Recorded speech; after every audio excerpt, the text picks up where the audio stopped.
Entrez. Bonjour. Madame. Bonjour, mademoiselle. Bonjour. Asseyez-vous.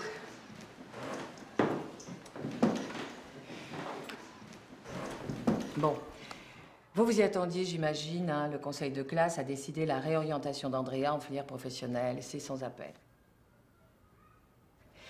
Ce qui compte maintenant, c'est de rebondir au plus vite et de faire le bon choix pour votre fille. Andrea, est-ce que tu as une idée de ce que tu voudrais, de ce que tu pourrais faire? Bon.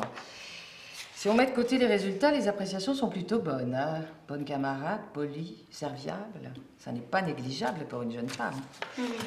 Moi, je te vois bien dans les métiers de service, de contact, dans le care, comme on dit maintenant. Vous voulez dire assistante sociale? Non, non, non. Il faut penser à un métier qui n'est pas en crise, un métier vraiment porteur. Dernièrement, j'ai reçu de très jolies brochures pour de nouvelles formations. Il y a une vraie opportunité à saisir et qui garantit l'emploi. Avez-vous déjà pensé au métier du sexe?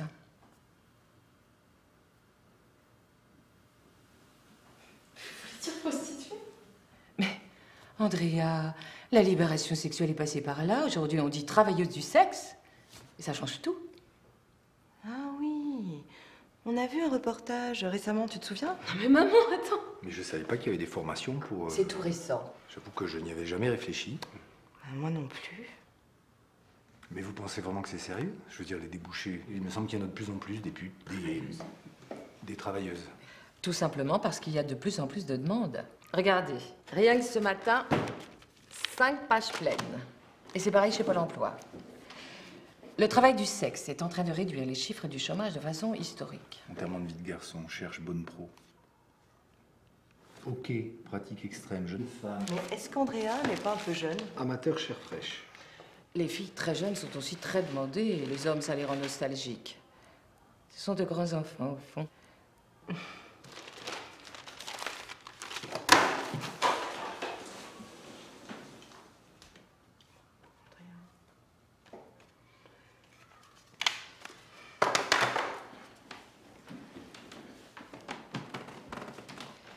Je vous recommande le BEP Fellation Performance Plus.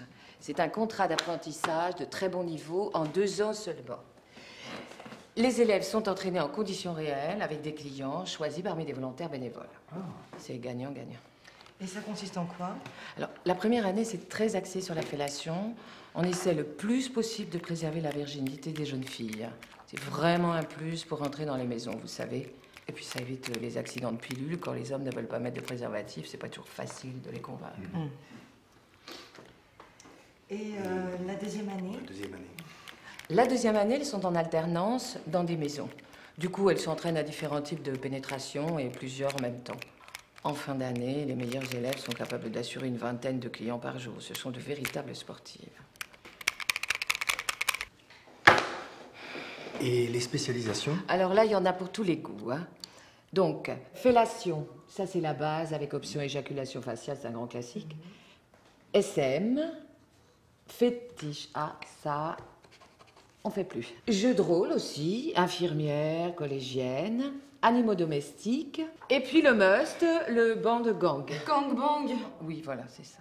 Mais comment tu sais ça, toi? Bah, il y a plein d'hommes à la file, ils passent tous sur la fille, ensuite la fille... Andrea, épargne-nous les détails, s'il te plaît. Hein. Avec Internet, ils en savent beaucoup plus que nous. Mais est-ce que ça n'est pas un peu risqué, justement? Elles suivent des cours de prévention des agressions tout au long de leur formation. Par exemple, elles ne mettent pas de collier trop long pour éviter les strangulations. Ou bien, elles s'entraînent à garder les mains sur les parties génitales du client afin de garder une prise sur une partie vulnérable en cas de pépin. Écoutez, je crois qu'on a vu l'essentiel. Qu'est-ce que tu en dis, Andrea? Bah, il y a une fille dans ma classe qui fait ça. Elle passait pour une bolosse.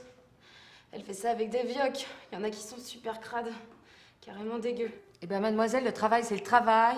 C'est pas un défilé de mode. Et si tu commences à vouloir faire le tri, tu n'y arriveras pas. C'est partout pareil. Une caissière, ça choisit pas ses clients non plus. Mais ça n'a rien à voir. Et puis franchement, Andrea, il faut être lucide. Si les filles en avaient envie, je ne vois pas pourquoi les clients paieraient. Mais c'est du viol alors! Andrea, reste poli, s'il te plaît. Il ne faut pas tout mélanger. Les clients paient et c'est légal. Alors envie ou pas, ça ne nous regarde pas. Le tout, c'est de ne rien montrer. Écoute, chérie, essaie de ne pas voir tout blanc, tout noir. Puis dans le reportage qu'on a vu, il y avait une escorte qui rencontrait l'homme de sa vie. Et puis c'est très valorisant. Les hommes te font leurs confidences. Tu seras un peu psy aussi. Ils ont la vie dure, tu sais. Avec la crise, ils ont besoin de se prouver qu'ils sont encore les mettre à bord. Il faut bien qu'ils évacuent leur violence. Putain, Andrea, c'est dégueulasse, vraiment, hein.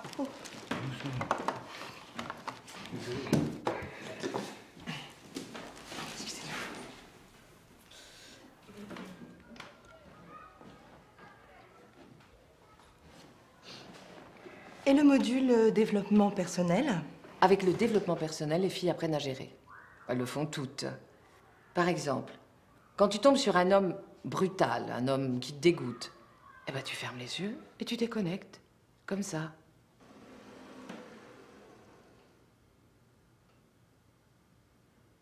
Au pire, c'est un mauvais moment à passer.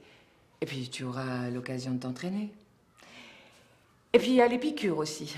Quelle piqûre? Les piqûres anesthésiantes. Ça permet de continuer à travailler sans avoir mal. C'est très utile, surtout au début, pour ne pas s'arrêter aux premières contusions. Ça a été testé dans le porno, c'est très efficace. Et puis, il y a toujours la chirurgie réparatrice. Mais c'est pris en charge, tout ça? Entièrement. C'est comme pour les MST, le sida, ils sont reconnus comme maladies professionnelles. C'est entièrement recouvert par la mutuelle. Et la retraite? C'est prévu également, mais je recommande quand même de faire rapidement des petites passes d'été en parallèle de la seconde année. Mieux vaut cotiser le plus tôt possible. Je ne vous apprends rien. C'est comme pour les grands athlètes, le corps a ses limites. Justement, je me demandais, pour les débouchés à long terme, je veux dire, en vieillissant, il pourra peut-être tenir sa maison. Ah, ça, c'est une autre histoire. L'industrie du sexe, ce sont les hommes qui la tiennent. Mais ça n'empêche pas d'être maline. Personnellement, passé 30 ans, je conseille vivement le secteur handicapé qui est en plein essor. En plus, ils sont moins regardants.